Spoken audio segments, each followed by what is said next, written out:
Radiation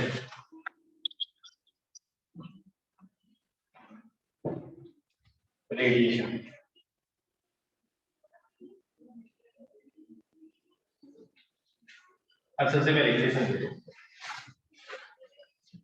radiation के बारे में मैं पहले तुम्हें ओवरव्यू दे देता हूँ, फिर बताता हूँ कि फॉर्मूले क्या बताते हैं। ठीक है, सबसे पहले स्टार्ट करते हैं कि रेडिएशन है क्या चीज। ईएम वेव जानते हो, नाम सुना है ईएम वेव का। ईएम वेव की एक चीज होती है जिसे बोलते हैं फ्रीक्वेंसी, एक चीज होती है वेवलेंथ। क्या तुम्हें दोनों बातों में अंतर पता है क्या होता है? फ्रीक्वेंसी क्या है कि एक सेकंड में मान लो एक चार्ज पार्टिकल ऑसिलेट करता है, एक सेकंड में इसने मान लो ऐसे 10 बार ऑसिलेशन किया। कितनी बार किया? 10 बार ऑसिलेशन किया। तो मेरे को बताओ इसकी फ्रीक्वेंसी क्या है? 10। Number of oscillations per second is known as frequency. क्या बात समझ में आई? एक सेकंड में 10 बार ऑसिलेशन किया तो इसका टाइम पीरियड क्या है? एक सेकंड कैसे हो गया भाई? 1/10 कितना होगा? सेकंड्स में बता दो ना यार।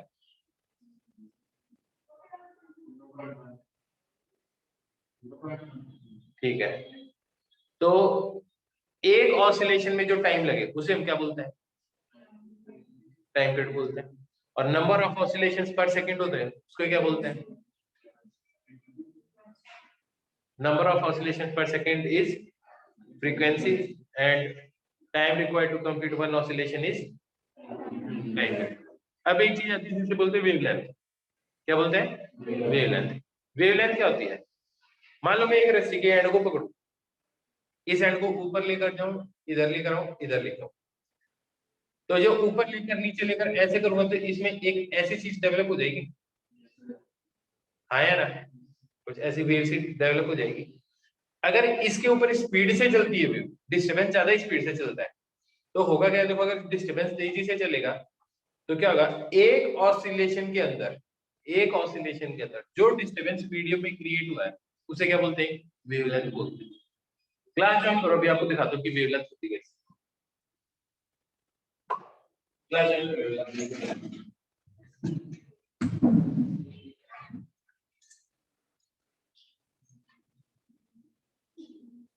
ऐसे सोच में मैंने लिया का भी फाउंडेशन छोड़ देते हैं।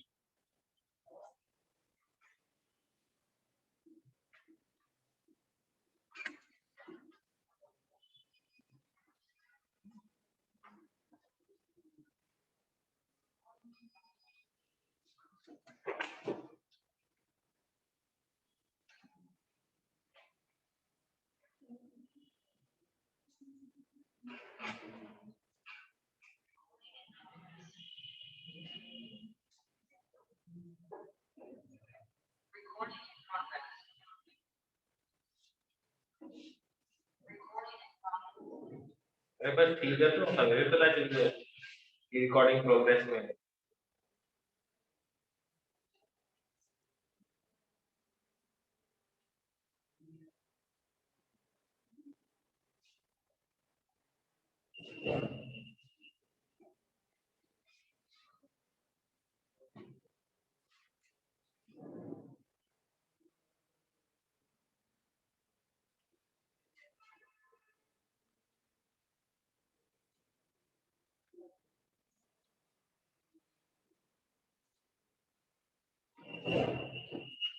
थोड़ा सा नेट स्लो है।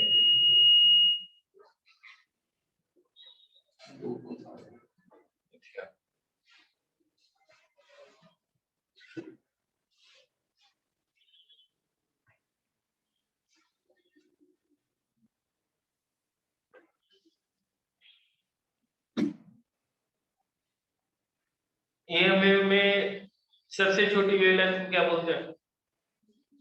कौन सी रेंज होती है? नहीं पता, कोई बात नहीं, मैं बता देंगे। ठीक है ना, फिर करवा देंगे। स्क्रीन शेयर की हो रही है?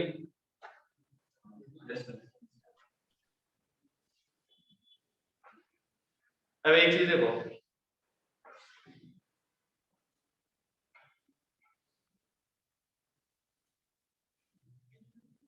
देखना मैं एक ऑसिलेशन कर दूंगा इसके अंदर, ठीक है।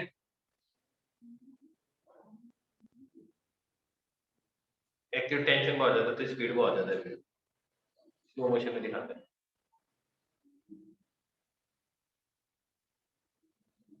ये एक टाइम पीरियड हो गया। एक टाइम पीरियड में जो डिस्टरबेंस क्रिएट होता है, जितने स्प्रेड में, जितनी लेंथ के अलोंग डिस्टरबेंस क्रिएट होता है, उसे एक वेवलेंथ बोलते हैं। आई बात समझ? तो ये एक वेवलेंथ है। अब जैसे इसको आगे चलाते हैं। अब जैसे अगर मान लो ये इतना ही है, तो इसका टाइम पीरियड इतना ही है ना, इतना ही तो ऑसिलेट कर रहा है, हाँ या ना? तो इसमें एक वेवलेंथ कितनी होगी? ये दो पार्ट होंगे या सिर्फ ये इतना सा पार्ट होगा? ये इतना सा पार्ट होगा। भाई एक टाइम पीरियड क्या है, देखो कितना मोशन रिपीट हो रहा है अपने आप में। ये देखो यहाँ से यहाँ, यहाँ से एक टाइम पीरियड यही हुआ ना यार। तो एक टाइम पीरियड में देखो कैसा डिस्टरबेंस क्रिएट कर रहा है, देखो तो ये ऊपर वाला इतना ही डिस्टरबेंस क्रिएट हो रहा है ना। तो अब ये एक वेवलेंथ है। बात समझ में ये नहीं है? तुम लोगों का थॉट क्या होता है जनरली वेवलेंथ को लेके? तुम लोगों का थॉट ये होता है कि एक वेवलेंथ इतनी ऐसी ही होनी चाहिए, हाँ या ना? कोई जरूरी नहीं है कि एक वेवलेंथ इतनी भी हो सकती है। ये किस पे डिपेंड करता है कि सोर्स कैसे मूव किया, हाँ या ना? तो अब मेरे को ये बात बताओ, एक टाइम पीरियड के अंदर जो डिस्टरबेंस क्रिएट होता है उसका जो स्प्रेड है स्पेस में, उसी को क्या बोलते हैं? वेवलेंथ बोलते हैं। अब वेवलेंथ समझ में आ गया? अब ऐसा तो नहीं है ना कि वेवलेंथ ऐसी ही होगी पूरी की पूरी, कोई जरूरी नहीं है, कैसे भी हो सकती है वेवलेंथ, हाँ या ना? तो वेवलेंथ की क्या डेफिनेशन होनी चाहिए? देखो अगर कोई ज्यादा खतरनाक लैंग्वेज में लिखना हो, ठीक है, the spatial spread in a medium due to one oscillation of source is known as wavelength, हाँ या ना? कुछ भी बनाना है यार, ऐसे अगले को नहीं समझ में आना चाहिए, बस बात होती है, ठीक है। तो इतनी बात समझ में आएगी तुम्हें? अब देखो इसके अंदर है ना, मैं खुद ही पल्स एक जनरेट करूंगा। ये देखो एक पल्स जनरेट होगी, इसकी वेवलेंथ इतनी है, हाँ या ना? लेकिन अगर मैं स्पीड बढ़ा दूं इसमें, तो देखो शायद वेवलेंथ बढ़ जाएगी, देखना वेवलेंथ बढ़ गई, टाइम पीरियड उतना ही रहा है। मेरी बात समझ में आ रही है? जितनी देर में ऊपर जाके नीचे है ना, टाइम पीरियड सेम ही रहा है, लेकिन वेवलेंथ चेंज हो गई है। बात समझ में ये नहीं? अब देखो अब अगर मैं फिर से जनरेट करूंगा तो देखा इस बार वेवलेंथ उतनी देर में छोटी वेवलेंथ जनरेट हुई। आई बात समझे?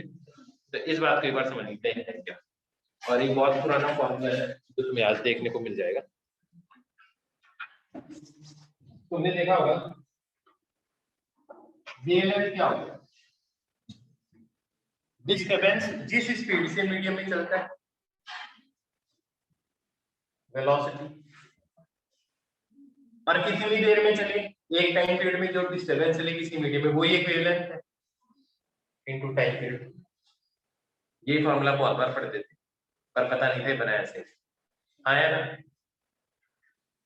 1 अपॉन टाइम पीरियड क्या हो जाता है? फ्रीक्वेंसी बोलते हैं इसको, ये number of oscillation, lambda into frequency is equal to velocity पर। देखा होगा ये फॉर्मूला, आया ना? आज पता चलिए कैसे बने, अच्छी तरह से, पक्का? अब मेरे को ये बात बताओ, लैम्डा वेलोसिटी पे डिपेंड करेगा या फ्रीक्वेंसी पे डिपेंड करेगा? दोनों पे डिपेंड करेगा। लेकिन एक चीज सोचो, एक चीज सोचो, मीडियम कभी फ्रीक्वेंसी चेंज कर सकते हैं एलसीडी? मीडियम कभी फ्रीक्वेंसी चेंज कर सकता है क्या? एक चीज देखो, फिर से देखो पिछले वाला एग्जांपल देखो जो मैंने तुम्हें दिखा रहा था कुछ देर पहले। इसके अंदर देखो, इसके अंदर जो मीडियम है, मीडियम अपने आप इसकी फ्रीक्वेंसी चेंज कर सकता है क्या? कौन चेंज कर सकता है फ्रीक्वेंसी? सिर्फ सोर्स ही चेंज कर सकता है, हाँ या ना? कौन चेंज कर सकता है फ्रीक्वेंसी? हाँ या ना? और वेलोसिटी सिर्फ कौन चेंज कर सकता है? मीडियम, हाँ या ना? कभी भी ऐसा नहीं होगा आप जोर से बोलोगे आवाज ज्यादा स्पीड से चली जाएगी, दूर तक चली जाएगी, ये हो सकता है, पर ज्यादा स्पीड से नहीं जाएगी, क्योंकि स्पीड तो किस पे डिपेंड करता है? मीडियम पे। अब हमारे चारों तरफ मतलब एयर खत्म ही हो जाएगा, कितनी भी स्पीड से जोर से बोलने की कोशिश करो मेरी आवाज खुद तक पहुंच जाएगी, क्योंकि मीडियम ही नहीं बीच में। हाँ है ना? अब मेरी बात समझ में आई जो मैं बात कर रहा हूँ? कितनी बात समझ में आ गई अच्छी तरह से? ठीक है। अब एक चीज बताओ, अगर मान लो मीडियम के अंदर स्पीड फिक्स हो गई, तो भेजते पहले मीडियम में स्पीड फिक्स हो गई, स्पीड तो मीडियम पे डिपेंड करनी है। अब मेरे को ये बताओ, इसमें ध्यान देना, तुम एक चीज देखो, मैंने क्या कहा, मीडियम में क्या चीज फिक्स हो गई है, स्पीड फिक्स हो गई है। अगर मैं फ्रीक्वेंसी इंक्रीज कर दूंगा तो वेवलेंथ क्या हो जाएगी, फ्रीक्वेंसी कम कर दूंगा तो क्या हो जाएगी, वेवलेंथ क्या हो जाएगी, इंक्रीज। और फ्रीक्वेंसी इंक्रीज कर दूंगा तो, लॉजिक समझ में आ रहा है? और फ्रीक्वेंसी कम कर दूं तो वेवलेंथ। तो ये कुछ उल्टा है। तो ईएम वेव के अंदर आप कहते हो कि स्पेस के अंदर है ना, हर ईएम वेव की स्पीड सेम ही होती है, that is the speed of light.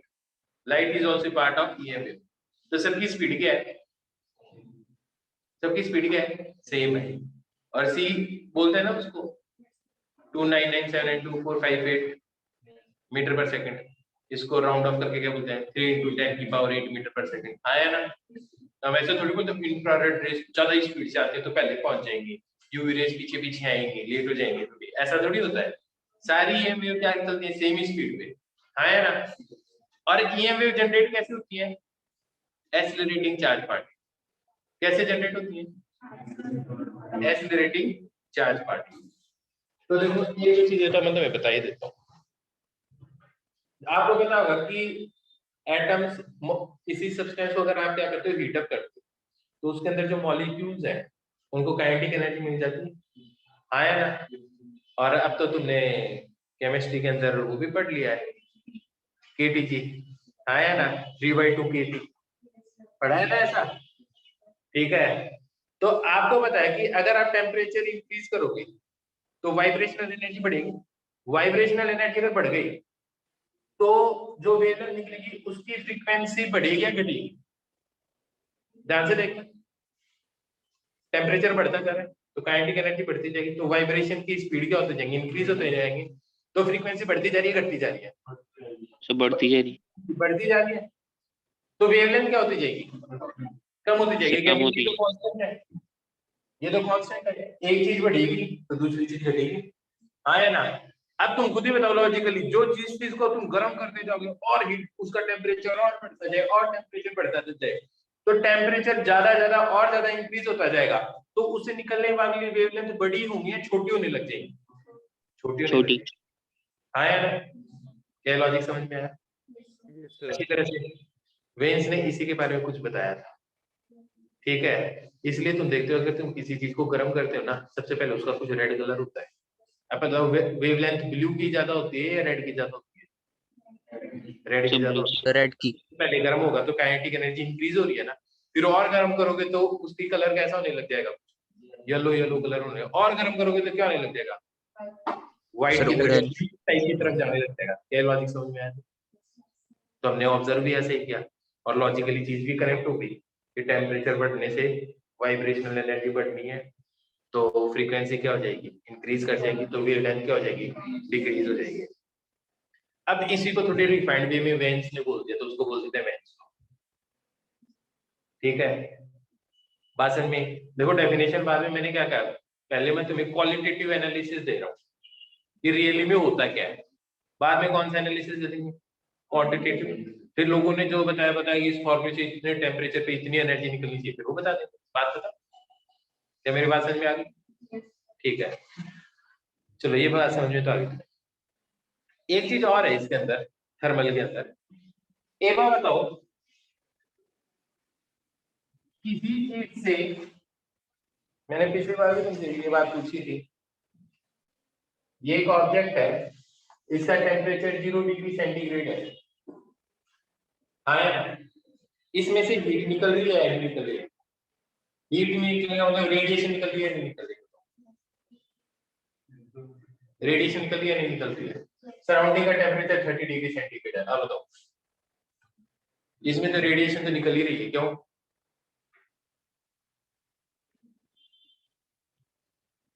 इसके अंदर के मॉलिक्यूल्स कौन से टेम्परेचर पे वाइब्रेट होना बंद करेंगे? जीरो क्या? 0 के। तो ये 273 डिग्री सेंटीग्रेड है। हाँ यार, तो 0 डिग्री सेंटीग्रेड पे 273 केल्विन हो गया। 0 केल्विन पे मॉलिक्यूल्स वाइब्रेट होना बंद हो जाएंगे, उस टाइम पे इसमें से रेडिएशन भी निकलेगी। हाँ यार, उससे पहले तो निकलेगी किसी भी टेम्परेचर पे हो। क्यों? क्योंकि इससे पहले मॉलिक्यूल्स के पास मोशन होगा, वो डांस कर रहे होंगे, तो चार्ज पार्टिकल जब ऑसिलेट करते हो तो वेव बाहर निकलती है। तो हर टेम्परेचर पे, कोई भी टेम्परेचर हो, रेडिएशन तो बाहर निकल ही नहीं। हाँ या ना? सराउंडिंग से रेडिएशन इसके पास आ रही होगी। हाँ या ना? वो किसके ऊपर डिपेंड करता है? सराउंडिंग के टेम्परेचर। हाँ या ना? तो अब ये हो सकता है कि जितनी एनर्जी रेडिएट कर रहा है उससे ज्यादा एनर्जी अगर इसके अंदर आने लगती तो इसका टेम्परेचर बढ़ने लग जाएगा। हाँ या ना? हाँ सर अगर ये 0 पे सर कोई रेडिएशन इमिट नहीं करता तो फिर माइनस में क्या करता है? अरे अब यार 0 डिग्री सेंटीग्रेड है, 273 केल्विन है। सर फिर माइनस में मेरे को ये बात बता, केटीजी में तूने फार्मूला पढ़ा होगा, काइनेटिक एनर्जी को आपस में कैसे रिलेटेड है? काइनेटिक एनर्जी और टेम्परेचर कैसे रिलेटेड है? Sir proportional. कैसे प्रोपोर्शनल? फार्मूला बता। सर अगर डायरेक्टली सर कौन सा है काइनेटिक एनर्जी और टेम्परेचर कैसे रिलेटेड है? Sir directly proportional. मैं फार्मूला पूछ रहा हूँ। PV NRT. है सो पीवी इक्वल्स टू एनआरटी। हो गया, सो जाओ तुम आराम से। ये होती है काइनेटिक एनर्जी पर molecule, 3/2 kT, K is Boltzmann constant। हाँ है ना? बात समझ में आई नहीं? और पर मोल देखनी है तो यहाँ पे K की जगह R कर दो। ये काइनेटिक एनर्जी पर मोल हो गया। अभी भी नहीं ये बात समझ में? अब जरा ये बताओ, यहाँ पे जो टेम्परेचर है वो किस में रखोगे? डिग्री सेंटीग्रेड में। तो 0 डिग्री सेंटीग्रेड कर दोगे तो फिर तो माइनस डिग्री सेंटीग्रेड पे क्या होगा इसका, ये बताओ जरा। तो यहाँ पे टेम्परेचर कौन सी यूनिट में आता है? गलती से भी डिग्री सेंटीग्रेड मत लिख देना, या फ़ारेनहाइट मत लिख देना। ये एब्सोल्यूट टेम्परेचर की इक्वेशन है। आगे मेरे पास समझे? क्या बात समझ में आई? बस जब तुम्हें समझ में आ गई तो मैंने बात कही। हाँ है ना? ठीक है, अब इसको तुम जीरो कर दो तो काइनेटिक एनर्जी जीरो हो जाएगी। काइनेटिक एनर्जी ऑफ वाइब्रेशन, तो काइनेटिक एनर्जी ऑफ वाइब्रेशन अगर जीरो होगी, ठीक है, तो कोई रेडिएशन बाहर ही नहीं निकलेगी, क्योंकि चार्ज पार्टिकल एक्सेलरेट ही नहीं कर रहा, क्योंकि ऑसिलेट ही नहीं कर रहा। बात खत्म। अभी भी नहीं ये बात समझ? हाँ ये बस सर आ गई। सर आ गई। हाँ, तो आनी थी तो कहाँ जाएगी?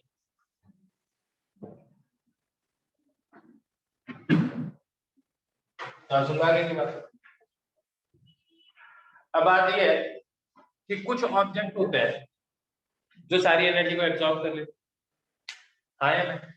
तो सारी एनर्जी एब्जॉर्ब करने का मतलब कौन सा कलर होगा उसका? तो ब्लू। कौन सा?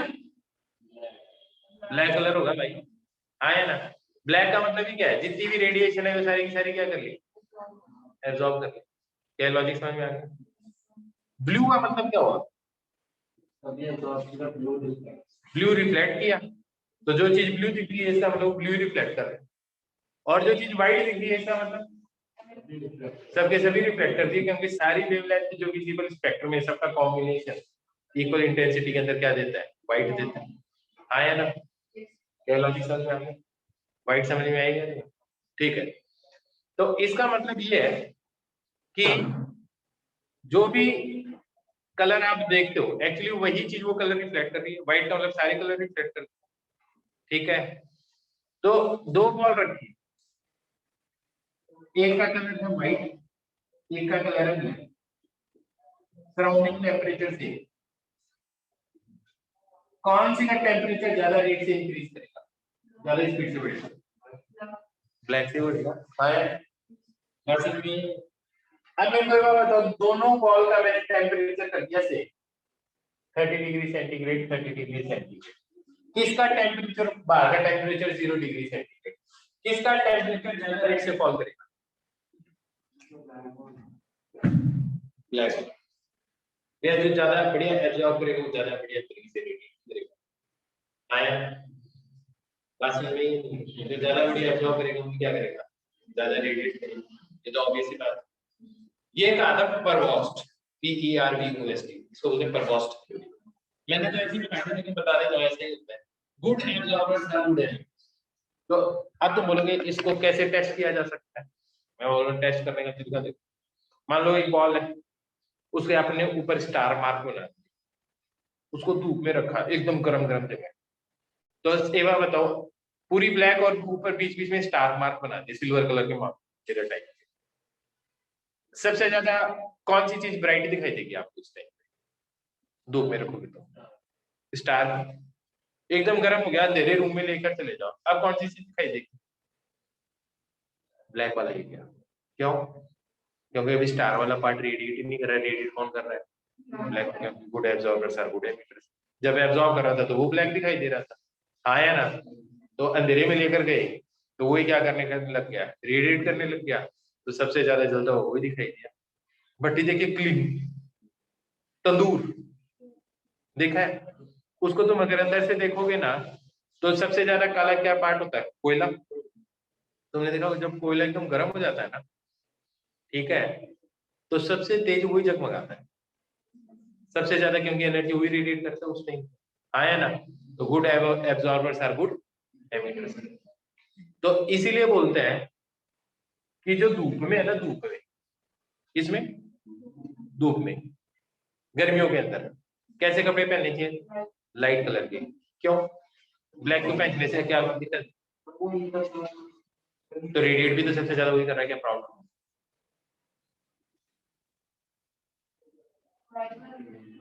हाँ हाँ, व्हाइट वाला रिफ्लेक्ट करता है, ब्लैक वाला अगर एब्जॉर्ब कर रहा है बहुत बढ़िया से, एमिट भी तो सबसे बढ़िया तरीके से वही करता है, तो क्या दिक्कत है उसमें? ब्लैक भी वो तो हर टाइम पे सेम ही रेट से करते हैं।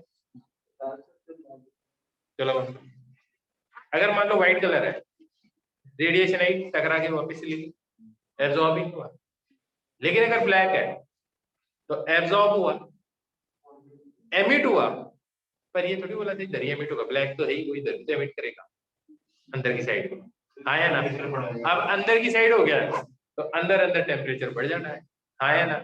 इसीलिए लाइट कलर के कपड़े पहनते थे। इसीलिए आपका जो तवा, तवे का कलर कैसा है? काला। क्यों?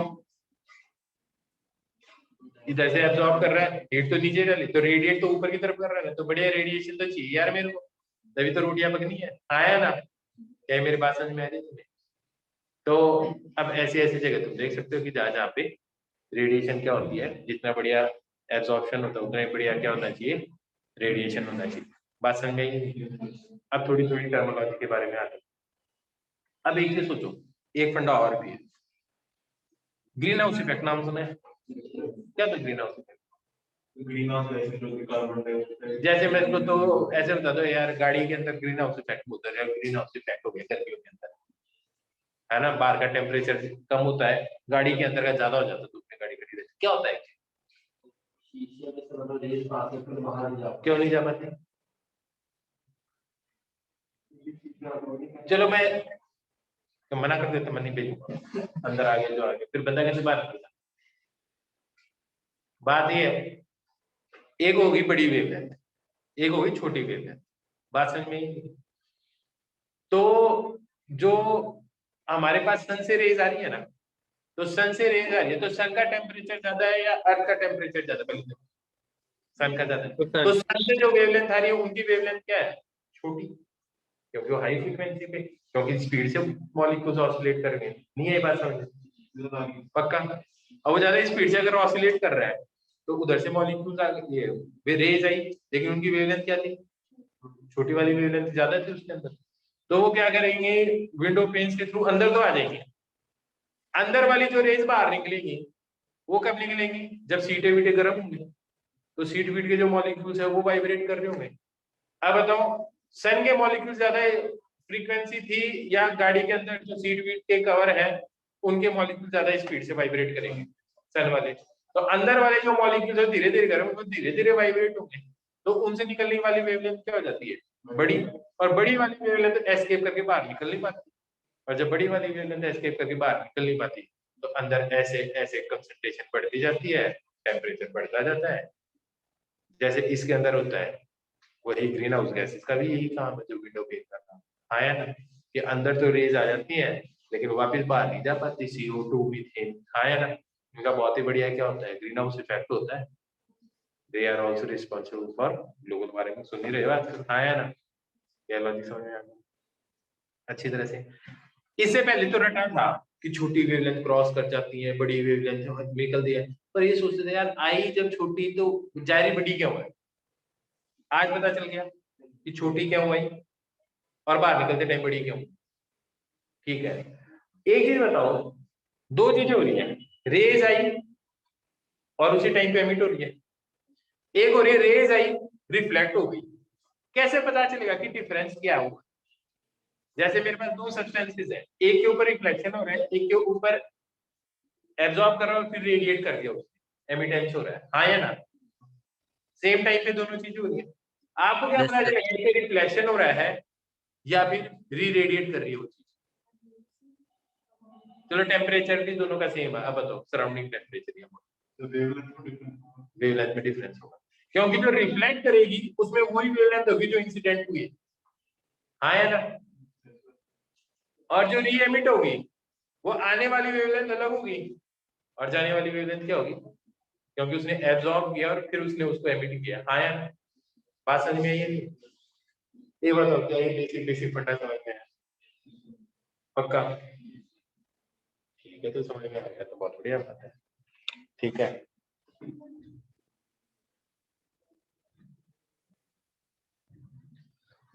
तो दो चार डेफिनेशन, ठीक है, एक minute. Stefan Boltzmann law, STEFAN, Stefan Boltzmann law.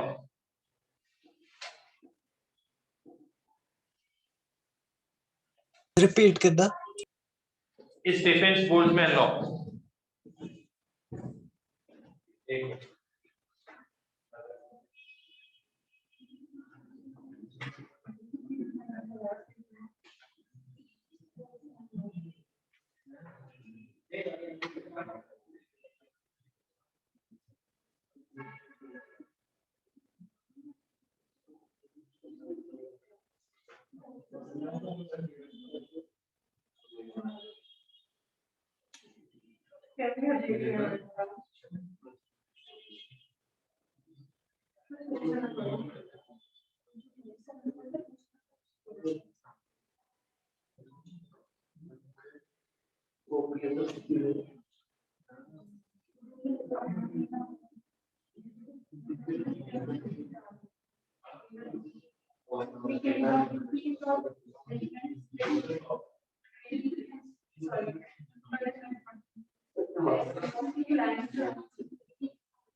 देखो, it states that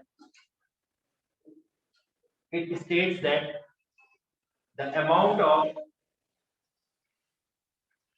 it states that the amount of heat energy emitted, it states that the amount of heat energy radiated या emitted per second per second by unit area of a perfectly black body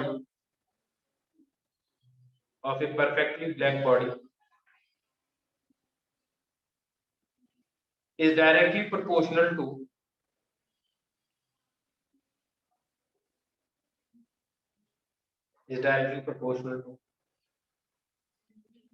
the fourth power of is directly proportional to the fourth power of absolute temperature of the body. Fourth power of absolute temperature of the body.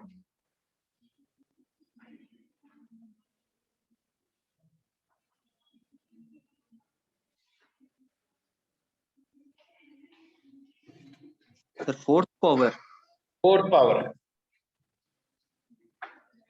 Energy per unit area per unit time, इसको intensity भी बोलते हैं। Energy per unit time को क्या बोलते हैं? Power. अरे बात समझे? तो एनर्जी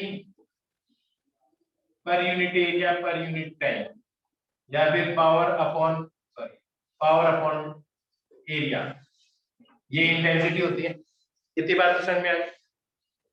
तो आई को मैं बोलूंगा इज प्रोपोर्शनल टू टी की पावर 4, और टी किसके अंदर है? केल्विन में। एब्सोल्यूट टेम्परेचर का मतलब केल्विन ही होता है। आया? अब मैं कहता हूं कि I equal to sigma into T की पावर 4, इसको क्या बोलते हैं?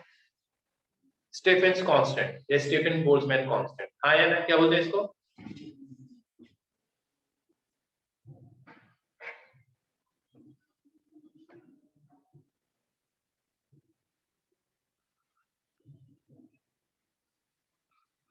कांस्टेंट। ये मैं बताओ, इसकी क्या यूनिट होनी चाहिए? सिर्फ इधर से देख के बता दो सीधा। पावर को क्या बोलते हैं? वॉट। और ये क्या बोलते हैं? Metre square. हाँ या ना? तो इसकी क्या यूनिट होगी? वॉट पर मीटर स्क्वायर। टेम्परेचर नीचे आ जाएगा तो क्या आ जाएगा? केल्विन की पावर 4। तो सिग्मा की ये यूनिट होगी। हाँ या ना? और इसकी वैल्यू कितनी होती है?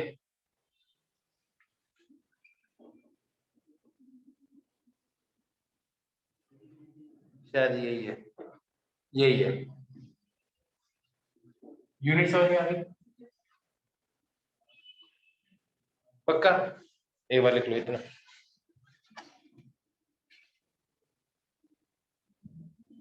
फाइव 567 ऐसे आना। पर जी बेस की वैल्यू बेटा पेपर में पोटेंशियल रटने की जरूरत नहीं है।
देख लिया?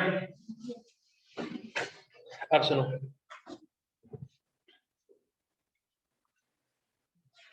इसी फॉर्मूले को थोड़ा सा और आगे कर दे।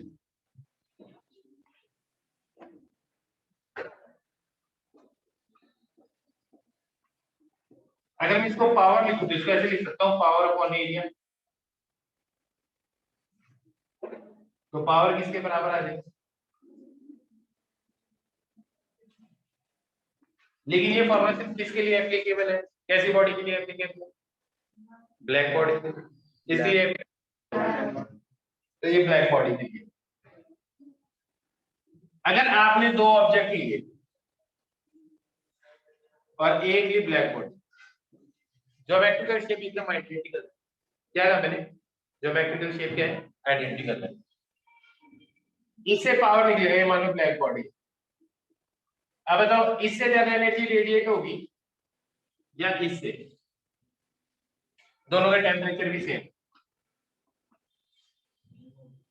या सेम कैसे होगी? सबसे बढ़िया रेडिएटर कौन है? हाँ, तो इससे कभी रेडिएट करता होगा नहीं, जब सबसे बढ़िया ही रेडिएटर ब्लैक है। हाँ या ना? तो फिर तो सबके लिए सेम ही बोलते थे, ब्लैक बॉडी लिखने की जरूरत है डेफिनेशन। हाँ या ना? तो अब हम क्या करेंगे, इसकी एनर्जी ज्यादा रेडिएट हो रही है, इसकी ब्लैक की ज्यादा एनर्जी रेडिएट हो रही है। हाँ या ना? तो आज क्या करूं, दोनों की शेप आइडेंटिकल है, डिफरेंस तो कलर का ही होगा। तो मैं कहता हूं इससे जो एनर्जी निकलती है डिवाइडेड बाय जो ब्लैक से निकलती है, ये रेशियो आ जाएगा। इसको हम बोलते हैं एमिसिविटी। क्या बोलते हैं? एमिसिविटी। बात समझ में? जनरली इसको रिप्रेजेंट करते हैं ई से। ये क्या है? एमिसिविटी।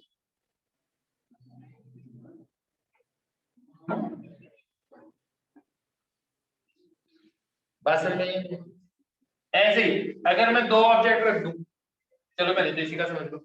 तो अगर मान लो आपके पास कोई ब्लैक बॉडी नहीं है, उसके लिए आप क्या फॉर्मूला लिखोगे?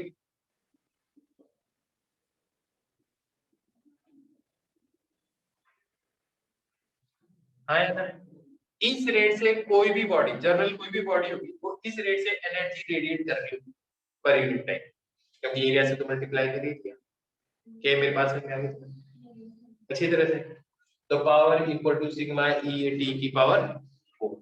इस रेट से क्या कर रहा है? एनर्जी क्या कर रहा है? रेडिएट कर रहा है जनरल बॉडी के लिए। और ई क्या है? एमिसिविटी।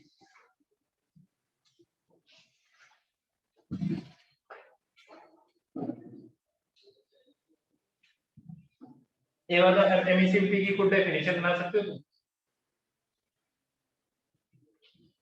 सर नॉन ब्लैक के लिए रिपीट करना। नॉन ब्लैक के लिए पावर ये आ रहा होगा, ब्लैक के लिए पावर आ रहा है, तो तुम बोले इसमें से ज्यादा एनर्जी रेडिएट हो रही होगी। इससे जो एनर्जी रेडिएट हो रही है दोनों का सेम टेम्परेचर है, शेप आइडेंटिकल है, तो इन दोनों के रेशियो को एमिसिविटी बोलते हैं। तो तुम देख लो इसकी पावर क्या है, इसको इससे मल्टीप्लाई कर दो, तो देखो इसकी पावर जो है पीबी की वैल्यू किसके बराबर थी? सिग्मा ए पी की पावर 4, सिग्मा ए टी की पावर 4, बस ई तो आया ना। अब ये मतलब क्या, हर बॉडी के लिए ई की वैल्यू अलग अलग होगी या सबकी सेम ही होगी? अलग अलग ही होगी यार। हाँ है ना? अब ये वैल्यू तो दी हुई होनी चाहिए तभी पता चलेगा। अब मेरे को एक बात बताओ, ब्लैक बॉडी के लिए ई की वैल्यू कितनी है? 1। हाँ है ना? बात समझ में आई नहीं? और सिल्वर के लिए 0, या व्हाइट के लिए बोल दो क्या होगा? 0। अब लॉजिक समझ में आ रहा है? तो एक बार बताओ ई की वैल्यू कहां से कहां तक लाई करेगी? तो लिख लो ये बात, ई की वैल्यू कहां से कहां तक फॉल करेगी, कहां पे लाई करेगी? 0 से लेके 1 के बीच में लाई करेगी।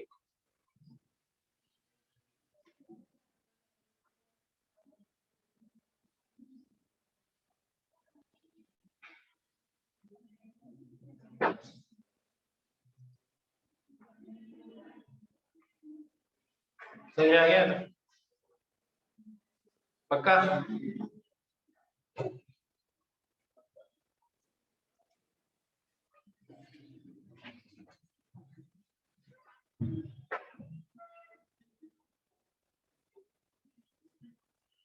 अब ऐसे ही कोई चीज बोलते हैं जिसको बोलते हैं एब्जॉर्प्टिविटी। क्या बोलते हैं? ध्यान से सुनना, बड़ा खतरनाक कॉन्सेप्ट चल रहा है ये, ठीक है? एब्जॉर्प्टिविटी क्या होगी? ये दो आइडेंटिकल ऑब्जेक्ट है, एक ब्लैक है और एक जनरल कोई भी कलर का।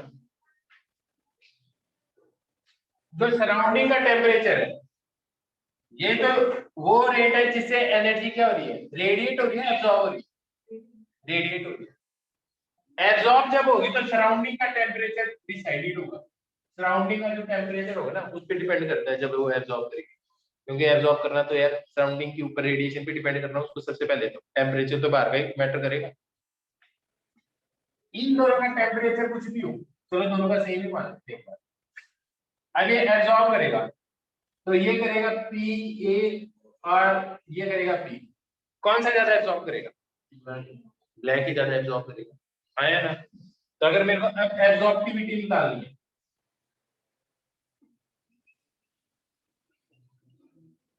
एब्जॉर्प्टिविटी निकालनी है, ए से रिप्रेजेंट कर देते हैं। ये क्या आएगा? P/P आया ना? तो जिस रेट से ये एब्जॉर्ब करेगा उसका फॉर्मूला क्या होगा? Sigma A A T S की पावर 4। यहाँ किसका टेम्परेचर आना है? सराउंडिंग का टेम्परेचर। इसका टेम्परेचर आना है, तो टेम्परेचर तो सराउंडिंग का ही आना है, ध्यान से समझे ना, टेम्परेचर किसका आना है, सराउंडिंग का आना है, लेकिन ए किसका आना है, ऑब्जेक्ट का आना है। आई बात समझे। अब एक चीज बोल दी किसने, किरचॉफ ने, किरचॉफ थे, एक साहब थे, एक बंदे थे, उन्होंने कहा good absorbers are good emitters.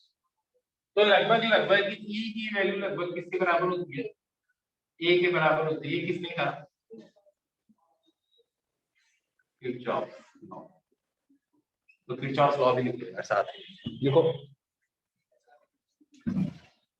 ये कौन सी है भी है किरचॉफ लॉ। सर इधर सराउंडिंग का टेम्परेचर क्यों आया? क्योंकि सराउंडिंग का ही आना है। अरे यार किरचॉफ लॉ में यही आ रहा है।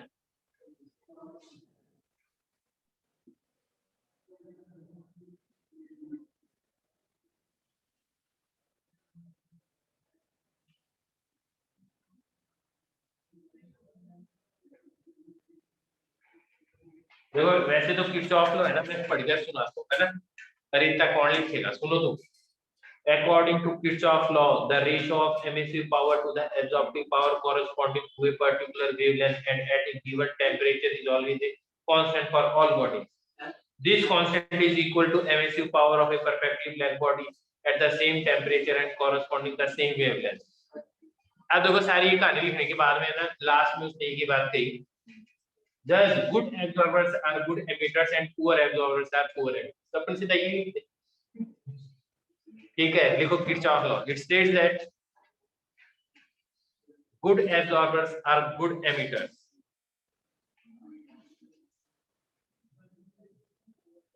good absorbers are good emitters and poor absorbers are poor emitters, and poor absorbers are poor emitters.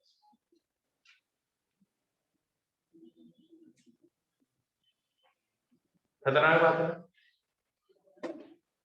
देखो यार अभी तुम्हारी स्कूल के स्टैंडर्ड पे डिपेंड करता है तुम्हें कौन सी डेफिनेशन लिखनी, ठीक है। अगर वो तुम्हें दुखी करना चाहते हैं तब तो देखो उनको चाहिए बड़ी बड़ी डेफिनेशन, ठीक है, जो मेरे को भी नहीं आती। यार पता क्या लोग है ना, सिंपल चीज को कॉम्प्लेक्स करने को फिजिक्स कहते हैं, मैं कहता हूँ यार कॉम्प्लेक्स चीज को सिंपल करना है फिजिक्स, ठीक है। अब ऐसे भी फिजिक्स का मतलब ही नहीं है, बेचारे जिसको आए वो भूल जाए, ये मैंने पढ़ाया क्या है, ज्यादा समझ में आ गया, अब समझ आ गया।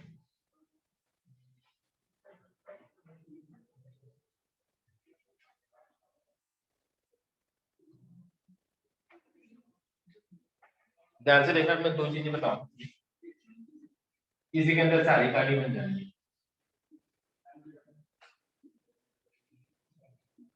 ये दो कंपार्टमेंट है, दूसरा कंपार्टमेंट फ्रेम के बाहर चला गया, कोई बात नहीं, फ्रेम के अंदर ही होना है दूसरा। ये दो कंपार्टमेंट्स हैं,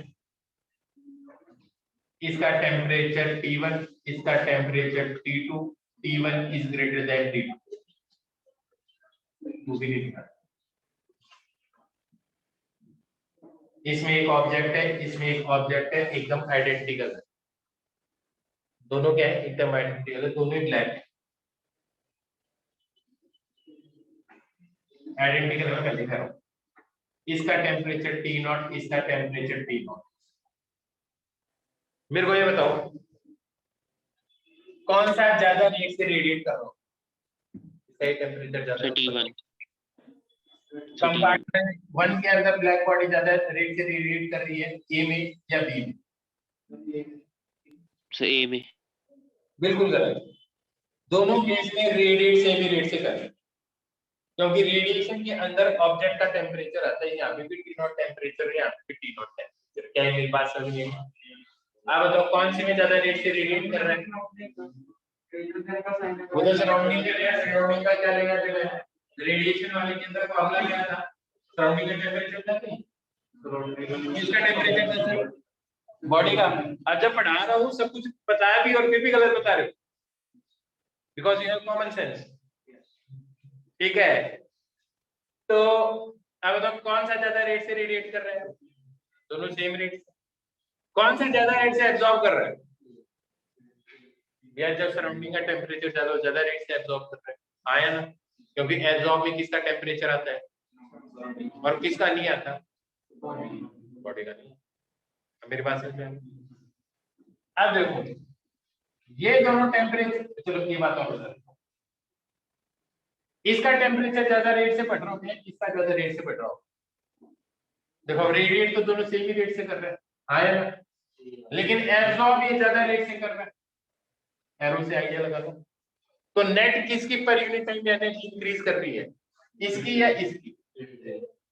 तो इसका टेम्परेचर ज्यादा जल्दी इंक्रीज करेगा, आया ना। तो तुम भी बोलोगे यार बाहर अगर गर्म ज्यादा एरिया में जल्दी चीज का टेम्परेचर बढ़ जाता है, सही तो बात है, कर लेते हैं। अब कॉमन सेंस के साथ चीज कंसिस्टेंट है, आया ना।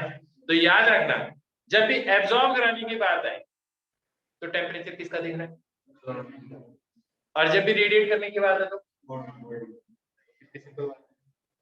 बोलो नहीं है पास, पक्का अभी अच्छी तरह से पक्का, ठीक है। अब मैं बताऊं ये दोनों के टेम्परेचर हो गए थे, ये T1 हो गया, ये T2। अब बताओ अब कौन सी ज्यादा रेट से एब्जॉर्ब कर, अब एब्जॉर्ब सेम रेट से कर रहा है, आया ना, जबकि इसका टेम्परेचर ज्यादा है। रेडिएट कौन से ज्यादा रेट से कर रहा है, ए ज्यादा रेट से रेडिएट कर रहा है, आया ना। क्या लॉजिक समझ में आ गया? तो तुम्हें पता है जो ज्यादा गर्म चीज हो ज्यादा जल्दी ठंडी होती है, आया ना। तो भैया ये रेडिएट ज्यादा रेट से कर रहा है, ये कम रेट से रेडिएट कर रहा है, एब्जॉर्ब दोनों सेम ही रेट से कर रहा है, आया ना। तो सब बताओ किसमें एनर्जी का डिफरेंस ज्यादा रहेगा, आया ना। ये ज्यादा रेट से रेडिएट कर रहा है, एब्जॉर्ब दोनों का सेम है, दिस इज एब्जॉर्ब, आया ना। एब्जॉर्ब दोनों का सेम है, इसमें रेडिएट धीरे कर रहा है, इसमें रेडिएट ज्यादा तेजी से कर रहा है। तो कौन सी चीज ज्यादा जल्दी ठंडी होगी, ये तुम्हें पता है यार, एक चीज का टेम्परेचर 100 है, एक का 60 है, दोनों आइडेंटिकल है, दोनों को रख दो, ज्यादा रेट से कौन सी ठंडी होती है, 100 वाली ज्यादा रेट से ठंडी होती है, हाँ या ना। जब वो जितनी देर में 90 होगी उससे कम देर के अंदर वो 60 से 50 आएगी, 50 से 40 आएगी, हाँ या ना। इसको हम पढ़ाएंगे अगली क्लास में, न्यूटन लॉ ऑफ कूलिंग पर बेसिक फील आ गई, पक्का। Yes sir. एक मटेरियल की चीज थी, एक चीज का स्फीयर बना रखा है, उसी को कूट के आधा मैंने प्लेट बना दी, किसकी एनर्जी ज्यादा रेट से डिक्रीज होगी, टेम्परेचर किसका ज्यादा रेट जल्दी फॉल होगा, इसका या इसका, इसका। क्यों? क्योंकि जब आपने इसको चिपका दिया तो आपने इसका एरिया इंक्रीज कर दिया, आया ना। ज्योमेट्रिकल शेप में सबसे कम एरिया स्फीयर का होता है, और ये कैसा फिनोमिनन, सरफेस फिनोमिनन, तभी तो एरिया है, वरना एरिया आता ही नहीं है, आया ना। क्योंकि एनर्जी जो रेडिएट होनी वो होनी कहाँ से है, सरफेस से, तो सरफेस एरिया तो मैटर करेगा ना, आई बात समझे। तो अगर आपने मान लिया कि स्टील की बॉल बना दी, एक उसको पिघाल के एक ऐसी प्लेट बना दी, कौन सी ज्यादा जल्दी ठंडी हो जाएगी अगर दोनों का टेम्परेचर 100 डिग्री सेंटीग्रेड पे कर दिया तो, लॉजिक समझ में आ गया, पक्का। Yes sir. ऐसे गप्पे मार, ये बताओ आज जो पढ़ाया समझ में आया, yes sir. Yes, sir. Topic की तो रीडिंग लगा दी, ठीक है। अगली क्लास में मैं कुछ बढ़िया क्वेश्चन और इसकी थ्योरी बता दूंगा थोड़ी सी, और इसमें सिर्फ एक चीज बताइए, veins law, Newton law of cooling, question वहीं से आना है, और जो तुम्हें पढ़ाया है ना ये एडवांस में इसी टॉपिक से क्वेश्चन आता है, ठीक है। चलो बच्चों, okay, bye bye, thank you sir. Okay.